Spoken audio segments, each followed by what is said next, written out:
Well, hello there, and welcome to another edition of Meet the Press Reports. Today, we're going to look at the revolution in college sports. There was a time when paying athletes in college sports was considered such a crime that the NCAA issued what was called a death penalty.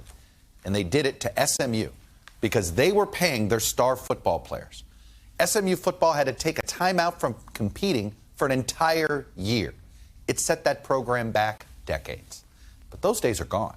Fast forward 40 years, and what SMU did then is now the state of play in college sports. Collectively, schools make billions of dollars, mostly from football and basketball. And players in many sports can now cash in. They can make money off their own name, image, and likeness, NIL as it's referred to. That's the good news. The bad news is many student athletes are caught in the middle, confronting a wave of questions about contracts, unregulated agents, and who really has their best interests at heart. When most people hear about college athletes making money off of brand marketing, they think of something like this. Or this. Or even this. Taylor Jacobs leads the Name, Image, and Likeness, or NIL program for LSU's athletics department, where Livy Dunn competed as a gymnast.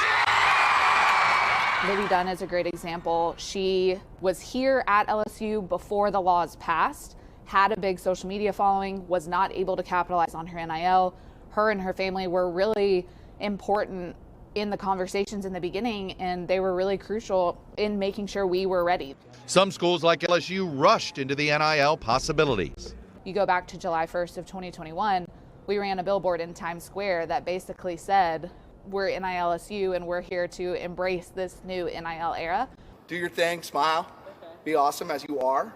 But for the majority of college athletes who participate in NIL, things are a little more lo-fi. Action. There's a new hot dog in town.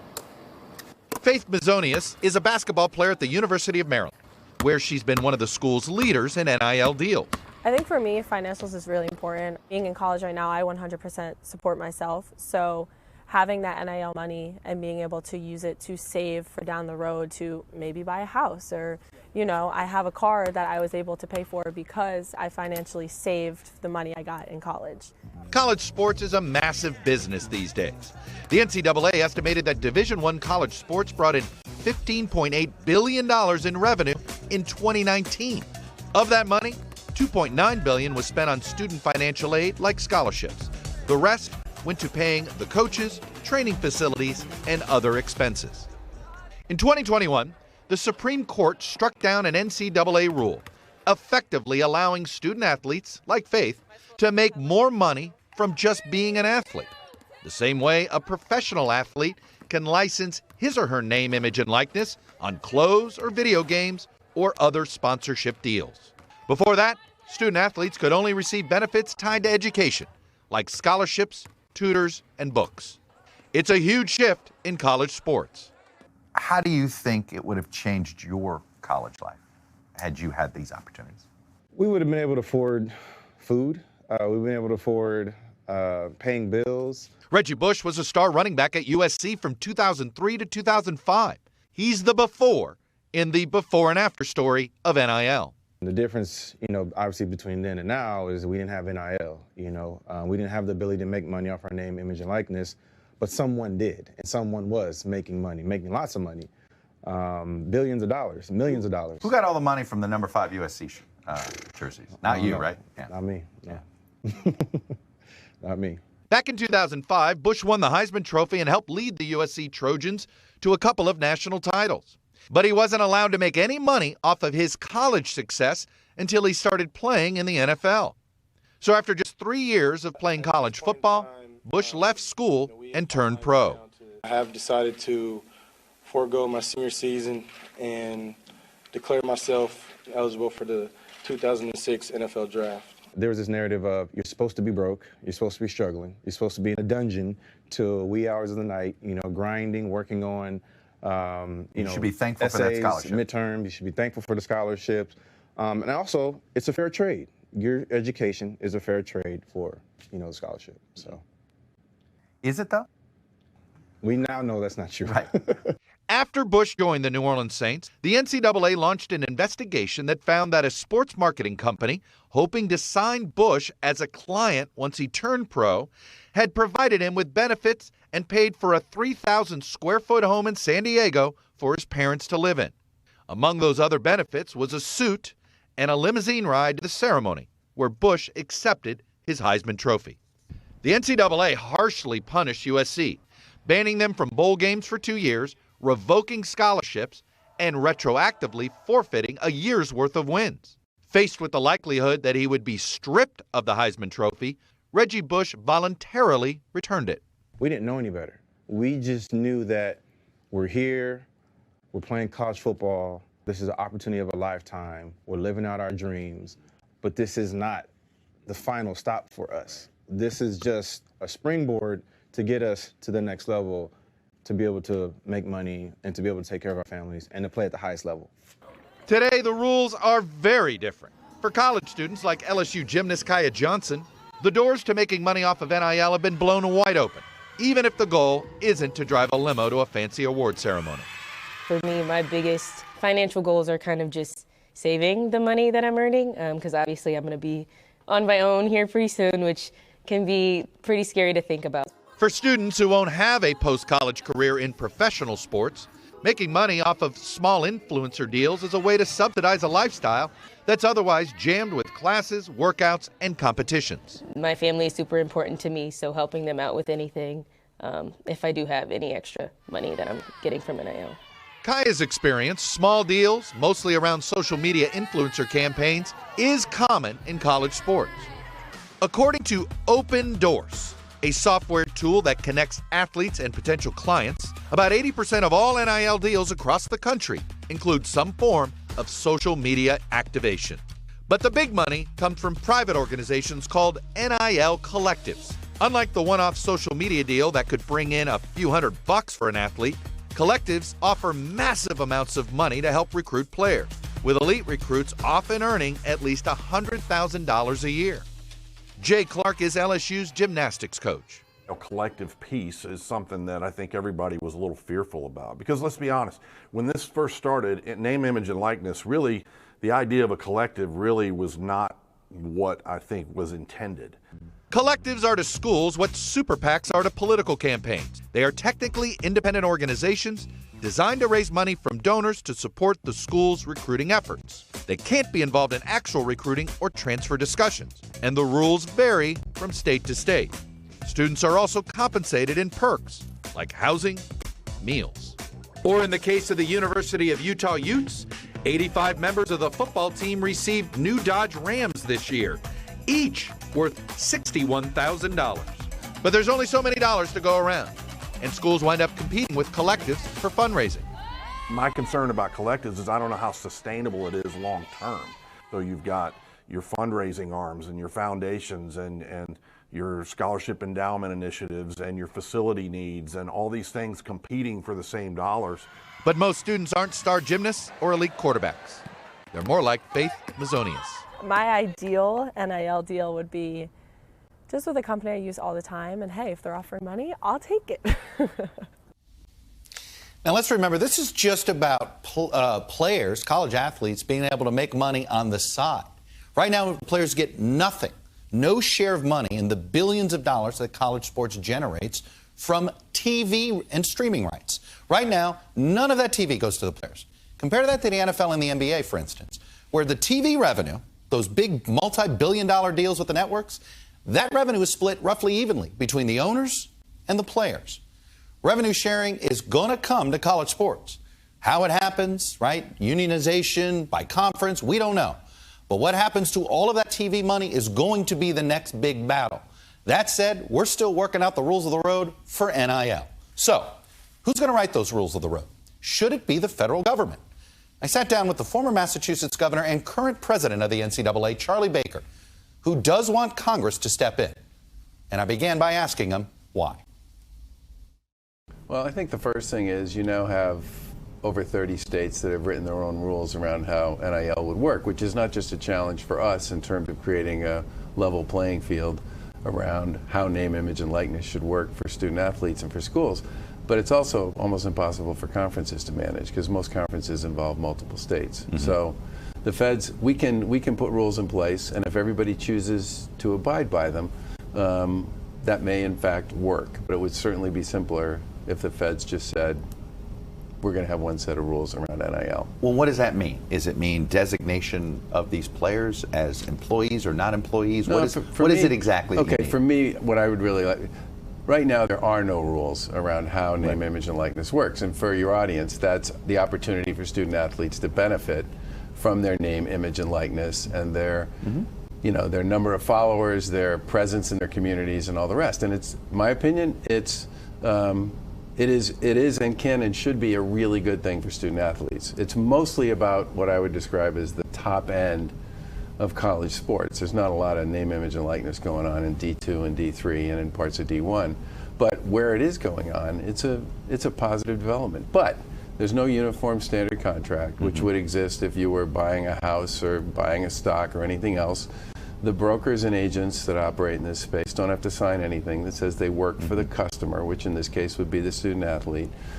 We don't really have what I would describe as any kind of market signals for student athletes and their families around what in theory they might be worth.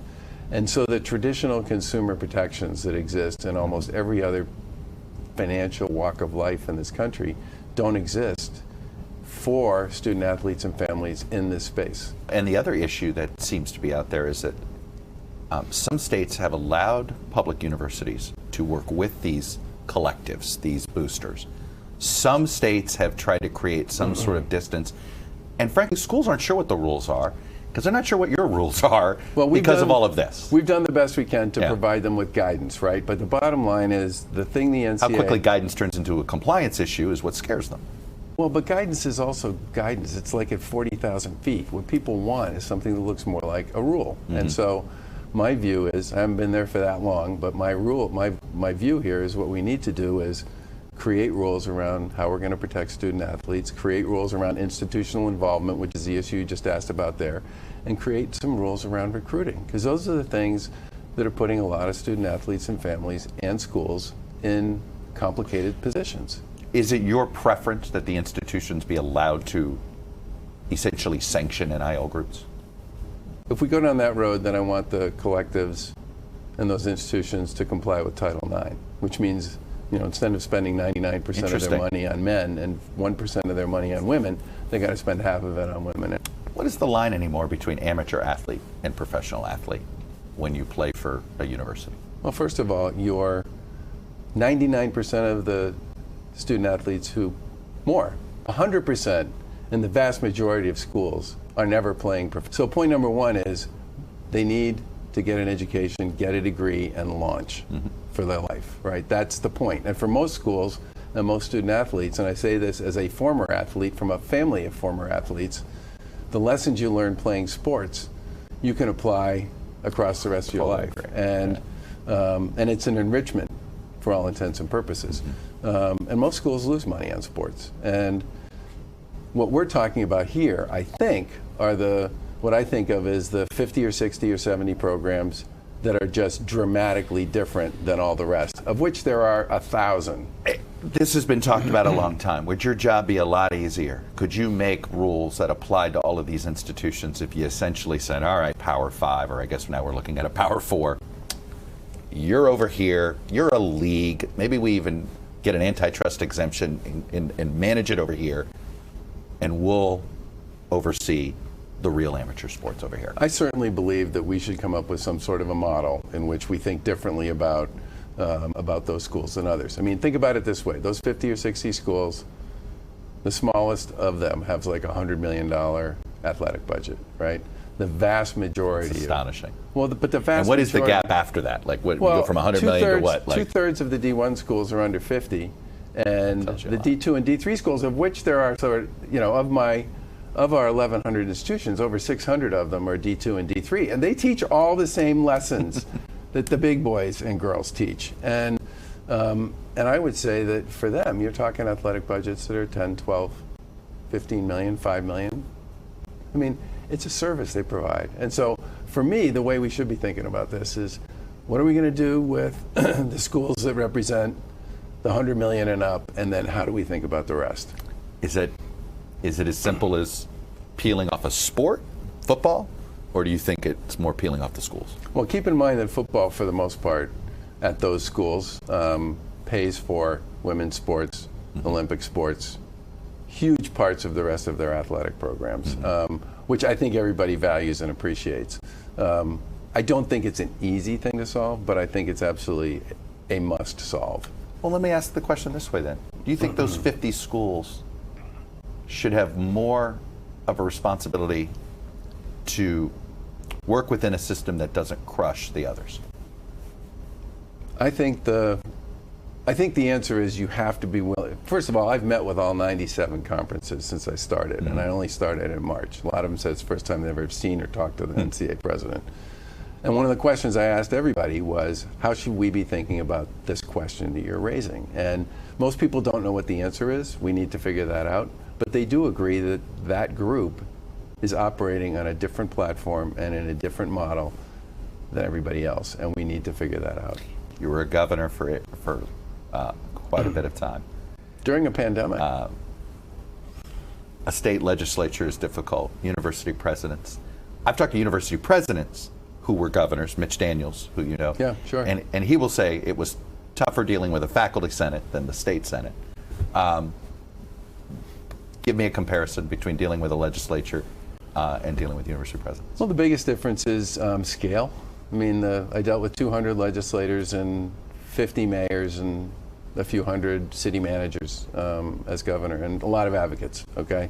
The NCAA has 180 committees, and there are, roughly 10 or 12 people. I don't think on all Congress of them. has 180 committees. Yeah, it's a very big and complicated structure. The architecture is very big and complicated, and should it be? Would you have built it this way? I think. Look, I got to put some points on the board on some other things, but at some point I am going to want to have a conversation with the membership about whether what we have here is actually the way in the 21st century, where things happen like this, to be able to make decisions, because we have definitely been, the NCAA has definitely been slow to move on a lot of things, and it's created real issues for student athletes and for the membership. You got a tough job. College sports is something people are very passionate about, and it can be such a unifying force. So I think that's why some of us care so much, because it's like, as everything else frays in society, we got to keep this as a glue. The other thing to remember here, Chuck, is it is the most powerful human potential development machine we have, and it's uniquely American. And I and so many people I know have benefited from it. And that is the reason I took the job when I could have done some other stuff. Good luck. Thank you, sir. Thank you, sir. It's good to see you. Nice to see you. First time in a long time that the NCAA has had a president with this kind of ambition to try to change the way the NCAA does business. That was the former Massachusetts governor, Charlie Baker. We'll be back in a moment with what the future of college sports might look like once Congress writes the new rules for NIL. Stick with us.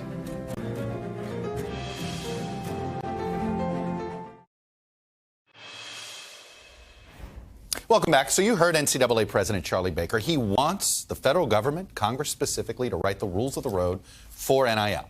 And we have two senators who have answered the challenge. Joining me now are Democrats Richard Blumenthal of Connecticut and Cory Booker of New Jersey.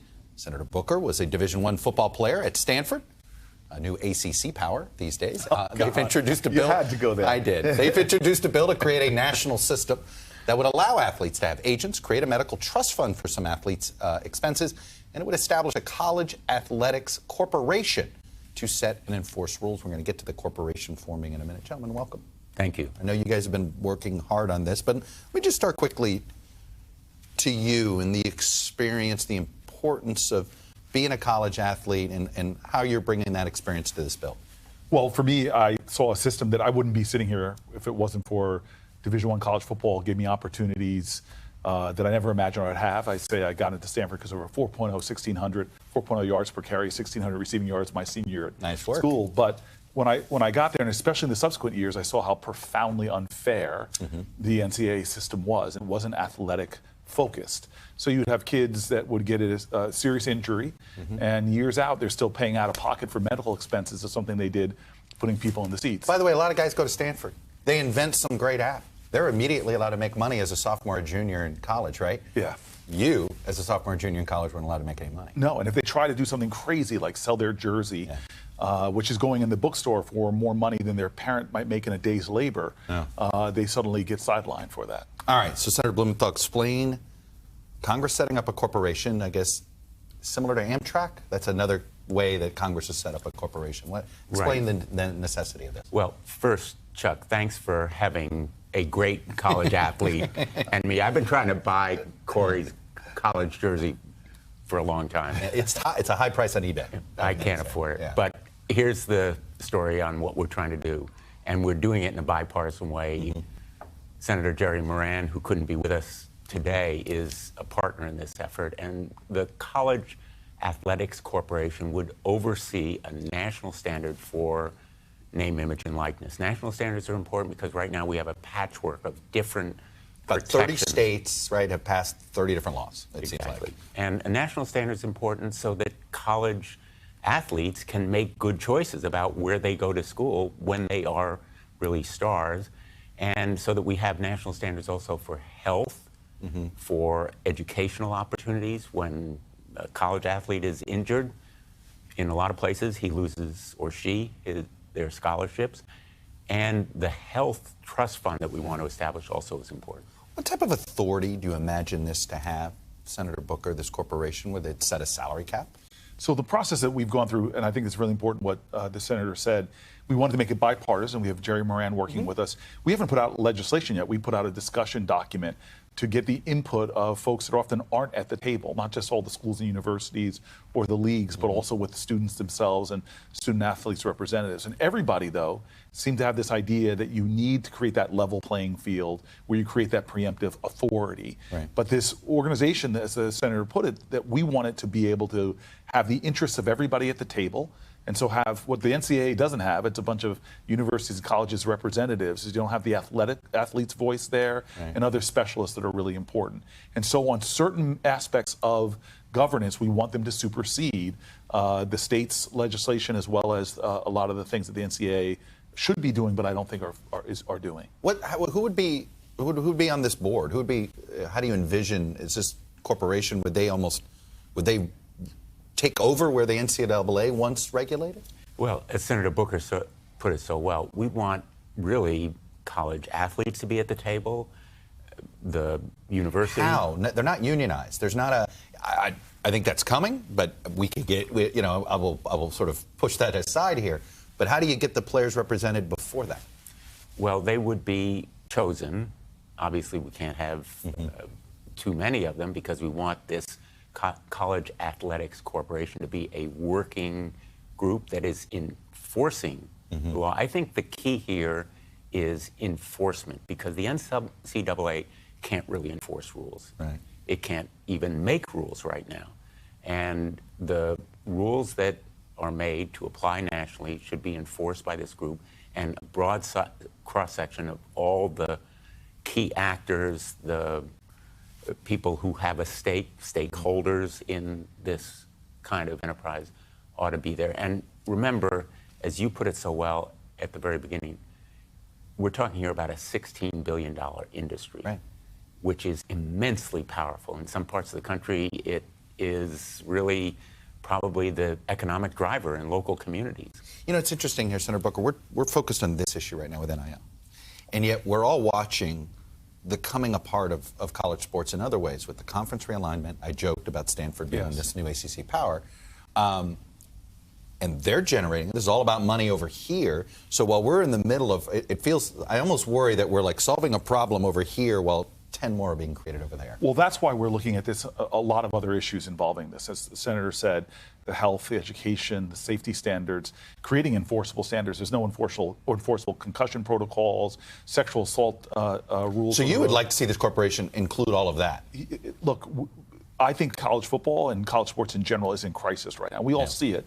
And this is nothing new that the almighty dollar has been controlling the game. We've seen time and time again over the years how that's been often the most important principle, not the well-being of athletes. What we want to do is put athletes at the center of this finally, and giving them, not only just empowering them with NIL rules, but protecting them from a lot of the, frankly, exploitation that we've seen over the years. Well, let's talk about this health issue. So is this a situation where maybe guaranteed health benefits for Division I college athletes in perpetuity? Exactly. Okay.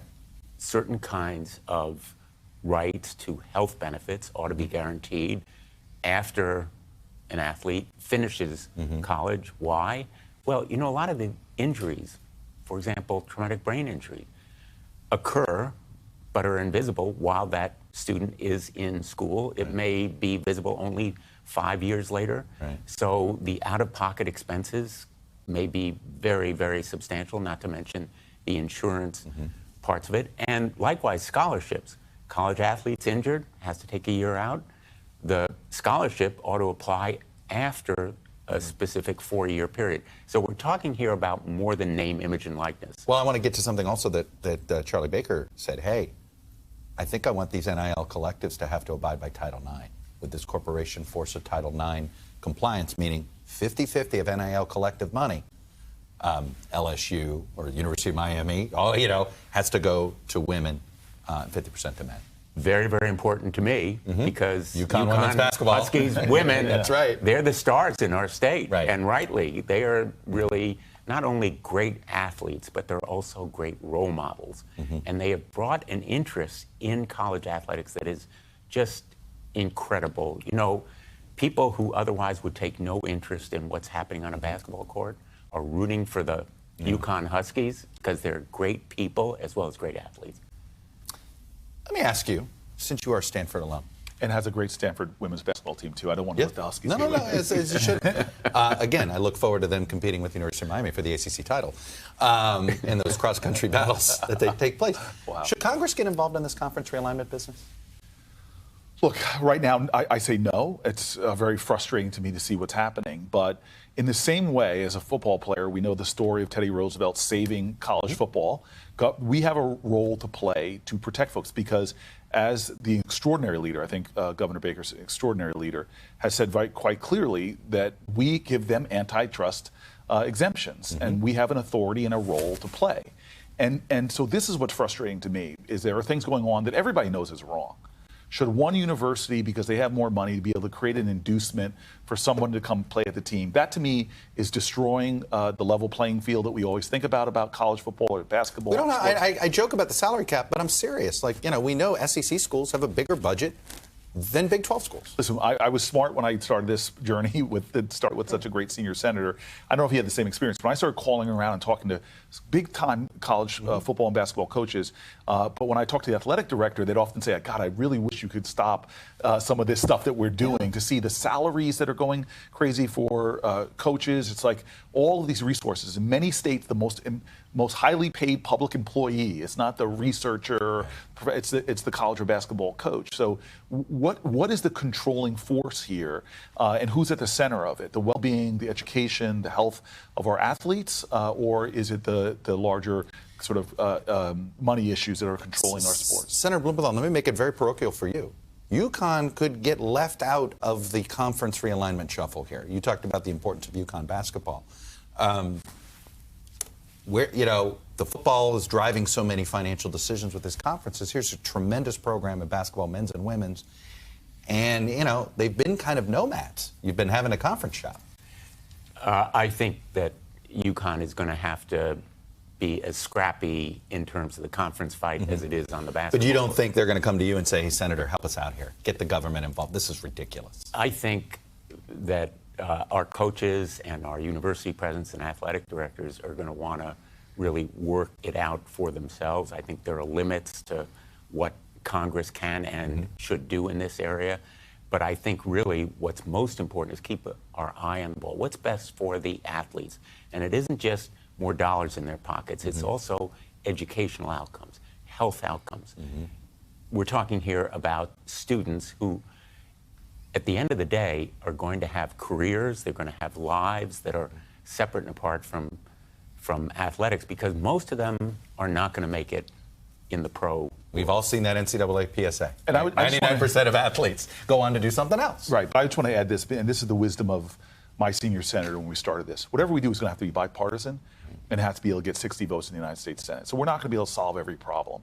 But for Americans who are watching what's happening in college sports with this realignment, there's something really sad when you see Stanford University, or a Pac-12 reduced to a Pac-2. Oregon State and Washington State. I mean, look, this is right. What did they do? And so this is what this is. They just they're land and by the way, I think wrong city. I think people are chasing the early short-term dollar and losing out on the long-term value of what it means to have a Pacific Coast Athletic Conference. It's really hurting, I think, sport.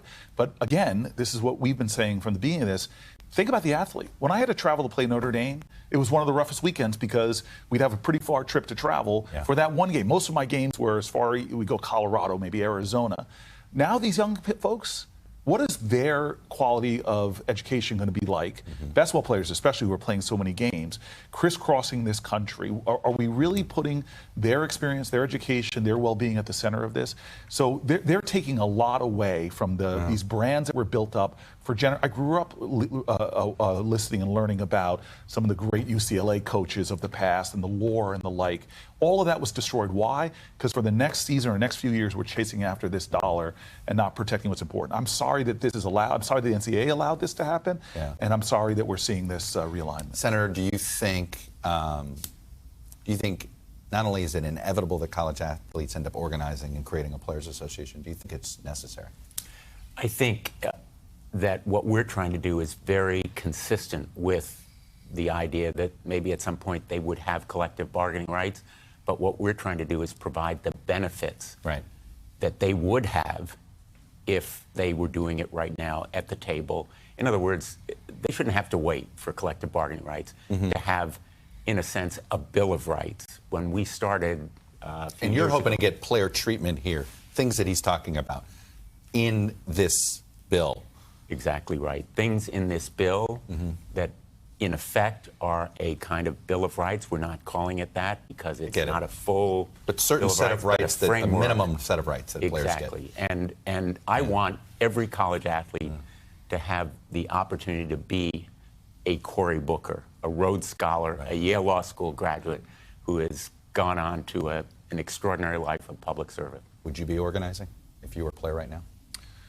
Organizing is always this. First of all, of course, you want to organize. The question is, what does that look like? There are some great player organizations right now. The reality is, for generations, players have been, and player well-being and player health and player education has not been the central priority. In the past, not under a great leader like this, but you've seen the NCAA only move when they're embarrassed or shamed to do so, showing a women's locker room versus a men's locker room. Having Shabazz Napier say, I go to bed hungry because the scholarships didn't even cover the full cost of it. This is a time that we act just like Teddy Roosevelt did when football players were dying, and they're still dying heat exhaustion and things like that in a way that's unacceptable to me. But the federal government stepped in and said, for the sake of the students and for the sake of college football, the federal government needs to step in. This is definitely one of those periods because I'm out decades now, but I have friends of mine that I've seen have to pay out of their pocket for medical expenses, have to pay out of their pocket because they had a 60, 70-hour-a-week job as a college athlete, and they couldn't finish the degree on time, but now they have to go in their own pocket to come back and get those last few credits. There's so many examples of how the promise of college athletics and the promises that were made. I was recruited by Holtz and Shem Beckler. I can go through the incredible people that recruited me, reputable institutions, but a lot of institutions will promise a bill of goods. As soon as a kid gets there, gets injured or doesn't work out, they pull away all those promises. Well, I think that's what it sounds like you guys are trying to do, at least build in some consumer protection for the athletes and the parents. Appreciate you guys coming in. Thank you. Yeah. All right. And that's all we have for this episode of Meet the Press Reports this week. Thanks for being here. Next time, we're going to look into our collective fascination these days with UFOs. Is the truth really out there? And should the government be more willing to tell us what it does or doesn't know about this? It's next time. You'll find out next time on Meet the Press Reports.